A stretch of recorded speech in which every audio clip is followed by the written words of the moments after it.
Okay, so let's get into it here. So the like I was saying, the presentation will be about 30 minutes long, and then I'll leave the rest open to questions. So I should be done around 7:05, 7:10.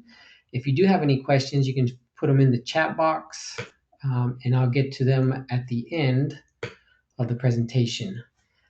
So my name is Dr. Ernesto Medina, founder of the Bay Area Health and Wellness Center. And we're here for the three secrets of hormone problems in men your doctor isn't going to tell you. All right. So let's jump right into it. Oh, give me 1 second here.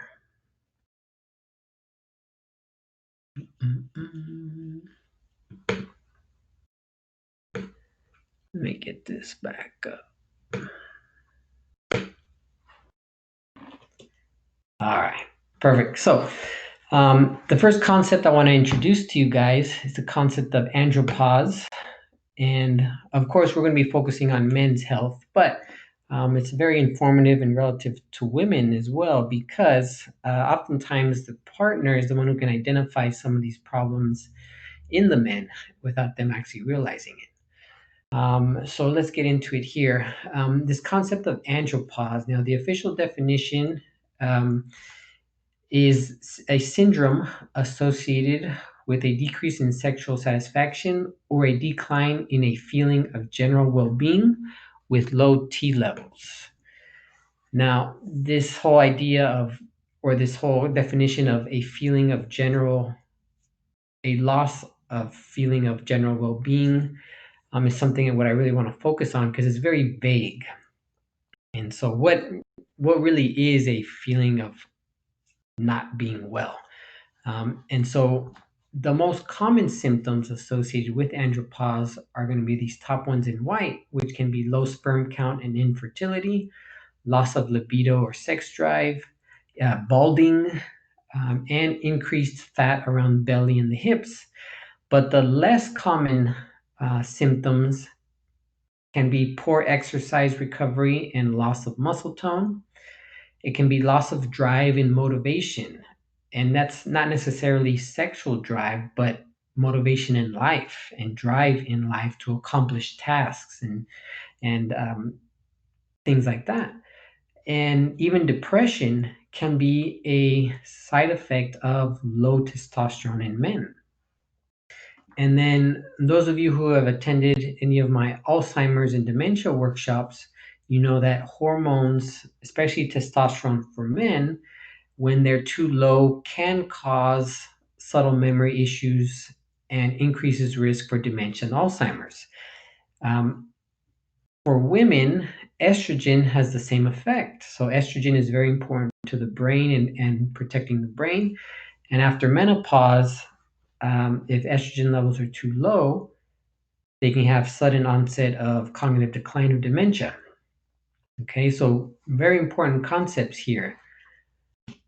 Now, this picture makes me laugh because Homer Simpson is kind of a classic andropausal male with the big belly, lazy, and just an unmotivated person, right? By the character. And the other funny one I like is the character Al Bundy from Married with Children. And you can see there the receding hairline. You can see the belly starting to grow, the laziness, the unmotivation in life. Those are kind of your stereotypical andropausal males.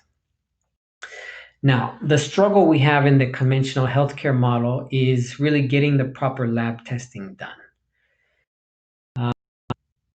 The issue is asking your primary care doctors to order hormone levels is like pulling teeth. They most of the time they refuse to do it. If you bug them long enough, they will do it, but they only order a couple basic markers, and they don't order everything you're supposed to really see how healthy your hormone levels are.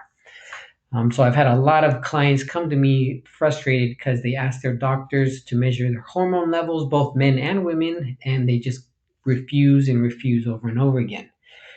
The other big issue is identifying normal ranges of hormone levels. So any of those men who have asked, who have been lucky enough to get their testosterone measured, you'll notice on the lab, it'll tell you anything from, for example, 200 to 1000 is normal for testosterone. And so that range is so huge that if you test at, say, 201, you're going to be told your testosterone levels are normal and nothing's going to be proactively done to help improve that. Where realistically, we should strive to have our normal ranges in the upper, 85th percentile, in the upper end of normal to really be vital and healthy with those hormones. And the other big issue, which I think kind of unmotivates primary care doctors to order hormone markers, is that really the only solution they have to offer you is going to be hormone replacement or testosterone replacement. And there's a lot of negative thoughts, and there's some negative research again against prescribing testosterone replacement. So I think most primary care doctors just refuse to order them in the first place because either way, they're not going to prescribe you the testosterone replacement. So it's kind of a waste of their time. I think at least that's what my theory behind why they don't order them.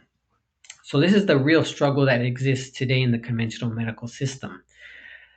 Um, Now, what I want to do in this educational webinar is really teach you guys the story of hormones, how hormones work, how they're made, what their precursors are, and what you can do naturally without testosterone replacement to improve your hormone levels in a healthy way.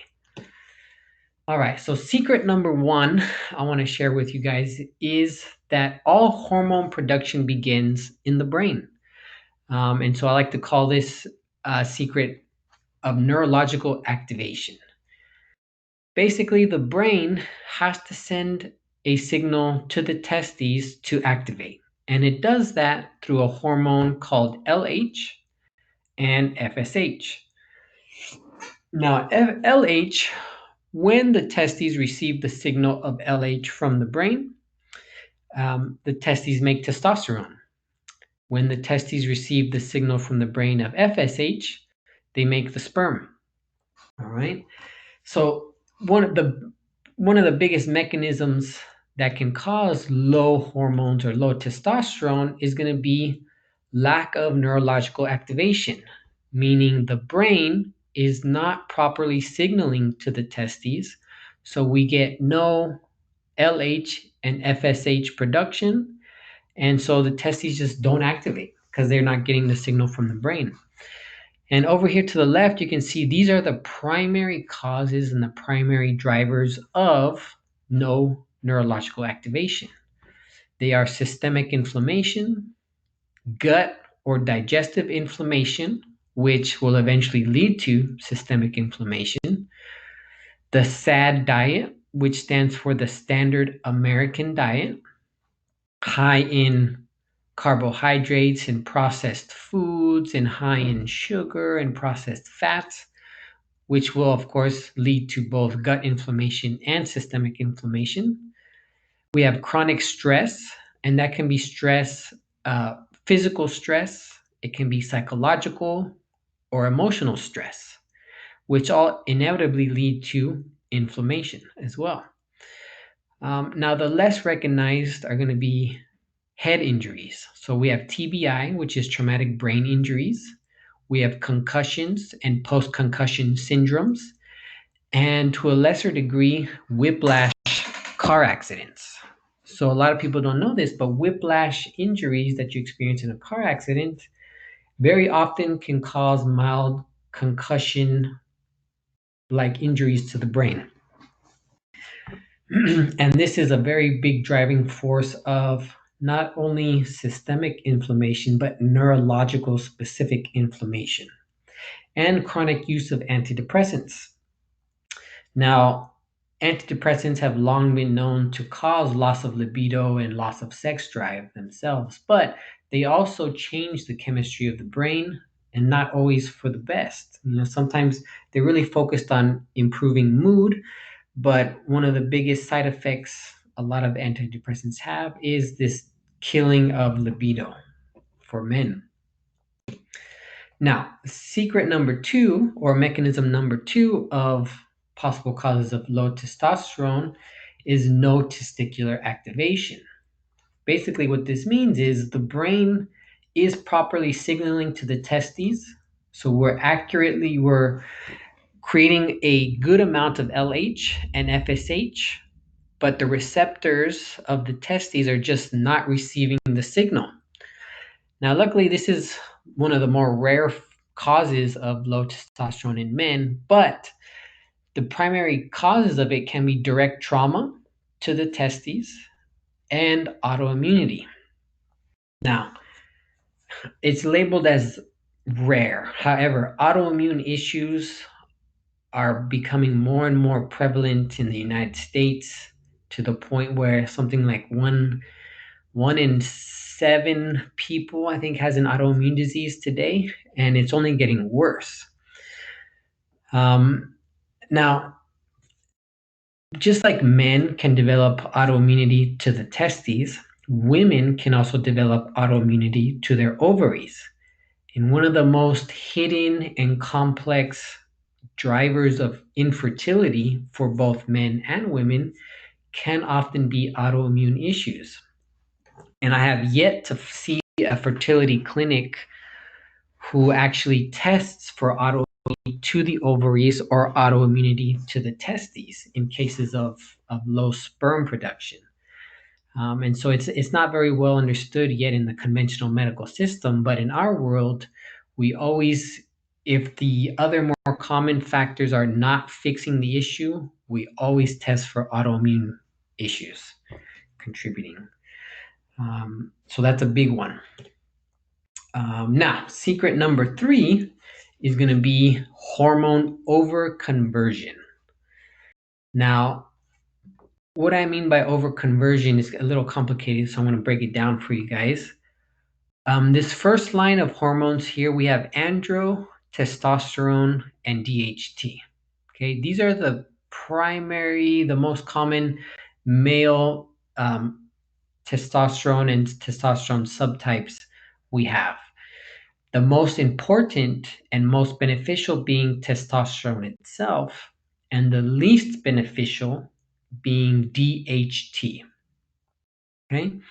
Now, all men and women make hormones by making andro first, then testosterone, and a little bit of DHT.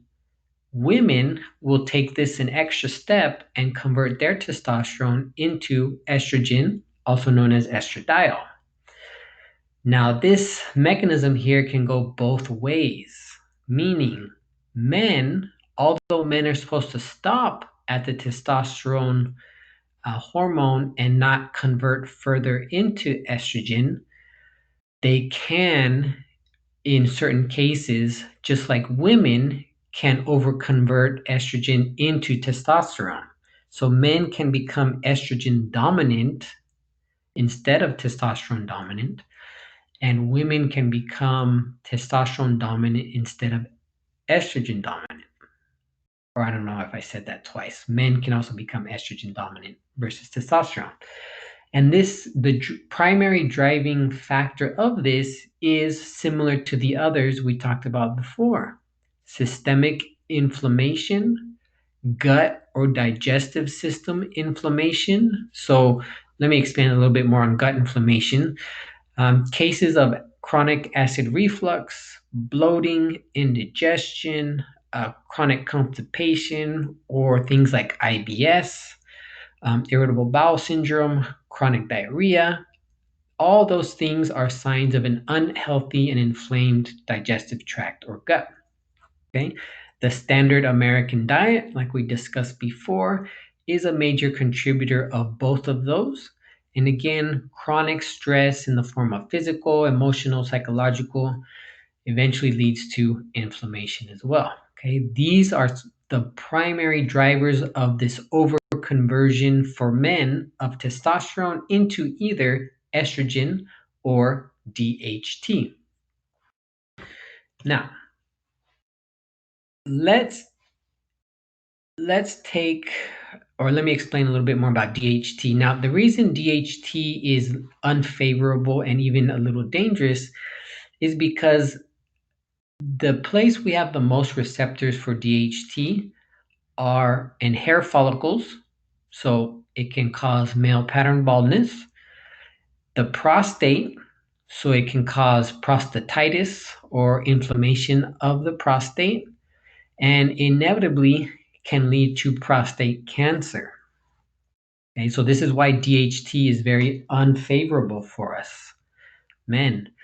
Now, if we overconvert into estrogen, so a male being estrogen dominant, we can get signs and symptoms of highly emotional, fat around the belly and the hips, and gynecomastia, also known as um, man boobs or breast tissue in men. Okay.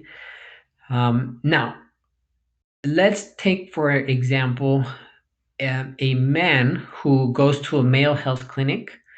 They test their testosterone levels, which is typically the only thing they test, and it comes back as, oh, your testosterone is low.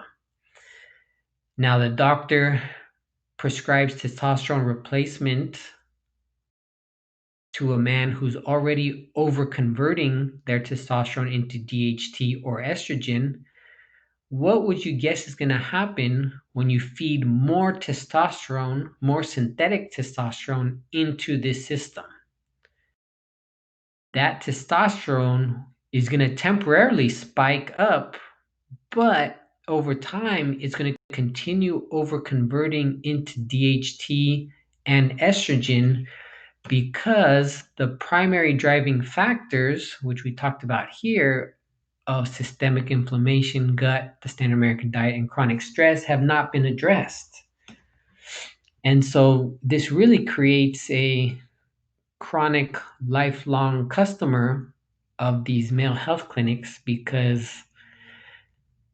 they're not properly testing and accounting for the other factors, which are largely diet and lifestyle factors. Okay. So I've had quite a few men come into my office that I've spoken with and met with, and they did testosterone replacement therapy because they were diagnosed as with having andropause and low testosterone. They had all the symptoms. They did a course of testosterone replacement, and for about 3 to 6 months, they felt great. All their symptoms went away. And then after 6 months, guess what happened? All their symptoms started to come back because they were just over converting their testosterone. And what does the doctor end up doing? They'll remeasure testosterone levels. Maybe they've dropped down again because of the overconversion, and they feed more testosterone into the system, worsening all the symptoms over time. So that's a big problem, and this is why a lot of men fail on testosterone replacement therapy, or they just say it didn't work for them. It's just because the other risk factors were never addressed. Now, let's talk about the rest of the hormone story.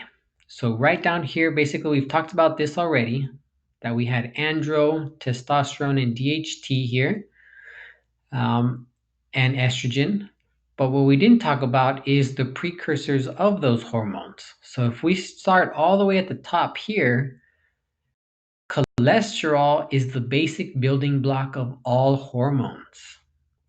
So people who are on cholesterol medications, statin medications long term, and they have their cholesterol levels super low because their cardiologist wants it that way, guess what happens downstream?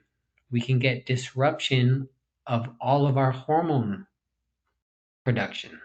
Okay, so cholesterol is very important to measure on a blood test to make sure we have adequate amounts to even build hormones down the road. Now, cholesterol converts into pregnenolone, which is a hormone precursor, very important to brain and brain function.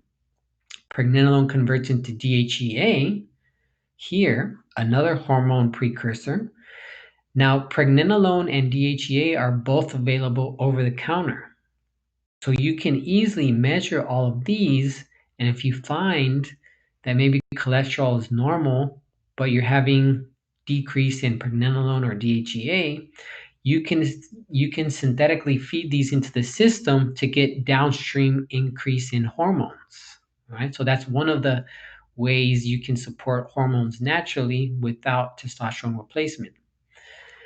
Now, DHEA will convert either into progesterone, then into cortisol, or it'll come down into andro and come down this pathway of testosterone, DHT, and estradiol. Okay. So ideally, when you're working with hormones and with a doctor who's trying to improve your hormone-related symptoms, they really should be looking at all of these markers. So in summary, we have three main drivers of the hormone problems. Number one being no neurological activation, meaning the brain is not signaling out to the testes through LH and FSH, which again, LH and FSH should also be measured on a hormone profile, but they rarely do. Number two being no testicular activation, meaning the brain is signaling and is making LH and FSH. However, the testes are just not receiving the signal, and that can be either from direct trauma or autoimmunity causing disruption of that communication. And then the one we just talked about, hormone overconversion of testosterone into DHT or into estrogen. And again, we talked about the most common contributing factors being systemic inflammation, gut or digestive inflammation, the standard American diet, which very often contributes to both gut inflammation and systemic inflammation, chronic stress, again, either physical, emotional, or psychological stress, which inevitably leads to inflammation, systemic inflammation, traumatic brain injuries, concussions, and whiplash injuries. Okay, this is a big one that I see often in my office. A hormone disruption, especially with women, after experiencing some sort of head injury, either in a car accident or a sport incident in college or high school. And then antidepressant use. All right. Now, again, to really get a thorough understanding of what someone's hormones are doing and how they should be addressed and improved, you really have to measure as many of, if not all of these markers: cholesterol, pregnenolone, DHEA, progesterone and cortisol, andro, testosterone, DHT, and even estrogen. So for men, we especially want to order not just the male hormones, but the female hormones of progesterone and estrogen as well, right? Because remember, if you're over converting all of your testosterone into estrogen and you put more synthetic testosterone into the system, you're going to end up making more estrogen in the long run. So we always want that tested to make sure that's not happening. And of course, you want to measure FSH and LH because they tell us if the brain is even signaling to the testes to produce testosterone in the first place. And then you want to measure blood sugar levels because blood sugar levels, either too high or too low, will contribute to inflammation, to systemic inflammation, but will also cause this overconversion of testosterone into estrogen. Now, this is one of the biggest side effects of diabetes type 2. Um, Many people don't talk about this, but especially younger men who end up getting type 2 diabetes, one of the biggest side effects is loss of libido and sex drive because their blood sugar is so high. One, it creates chronic inflammation, but two, it is driving all their testosterone into estrogen. Okay. So big side effect of diabetes. And then lastly that we discussed was the autoimmunity. Um, Now, we don't typically screen for this right off the bat. Some indications it should be investigated into are going to be family history of autoimmune diseases or your own history of other autoimmune diseases, or you've maybe addressed all the other factors already and things are still not getting better. Then you should investigate into autoimmunity being a possible factor. All right. Perfect. So that's all the information I got for you guys. If anybody has any questions, feel free to type them into the chat box now. Give you guys about a minute or two.